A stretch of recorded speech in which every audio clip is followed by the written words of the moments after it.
हिसवाळमध्ये cable चोरी प्रकरणी ग्रामस्थांचा पोलीस ठाण्यावर मोर्चा।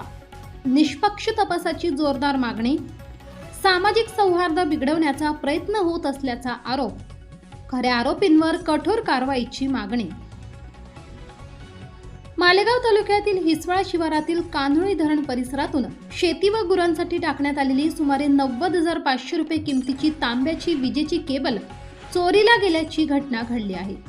या प्रकरणी विजय पुंडलिक चव्हाण यांच्या फिर्यादीवरून मालेगाव तालुका पोलीस ठाण्यात अज्ञात चोरट्याविरुद्ध भारतीय न्याय संहिता BNS कलम 303(2) अंतर्गत गुन्हा दाखल करण्यात आलाय।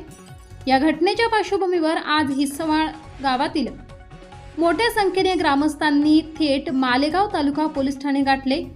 सुमारे 1000 ते 1500 महिला पुरुष पोलीस ठाण्यात उपस्थित राहून पोलीस निरीक्षकांना निवेदन सादर केले आणि निष्पक्ष तपासाची मागणी केली।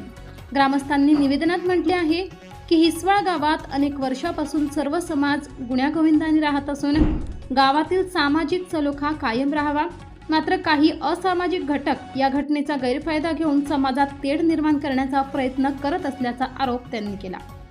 तसेच कोणत्याही निष्पाप व्यक्तींवर संशय घेऊन अन्याय होऊ नये, पोलिसांनी कोणत्याही दबावाला बळी न पडता केबल चोरी प्रकरणाचा निष्पक्ष, सखोल आणि पारदर्शक तपास करावा।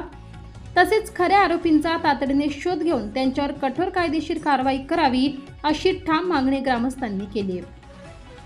S9 TV न्यूजसाठी गणेश शिंदे, मालेगाव। आमचं गाव हिसवाळ तालुका मालेगाव जिल्हा नाशिक येथील आहे। आमच्या गावामध्ये गेल्या 5-6 वर्षापासून शेतकऱ्यांच्या केबल चोरीत जात आहेत। त्या संदर्भात आम्ही सदर पोलीस स्टेशन मालेगाव पोलीस स्टेशनला फिर्याद देखील दिलेली आहे। त्या फिर्यादीच्या संदर्भात चोरांची योग्य ती चौकशी व्हावी या मागणीसाठी आमच्या गावातले सगळेच लोक या ठिकाणी आले आहेत। त्यानंतर आमच्या गावामध्ये सध्या जो एक सामाजिक संवाद आहे तो बिघडलेला आहे।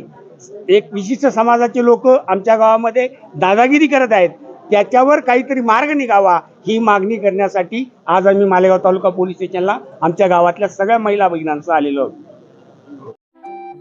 आपल्या चॅनलला नक्की सबस्क्राइब करा, बेल आयकॉन दाबायला विसरू नका।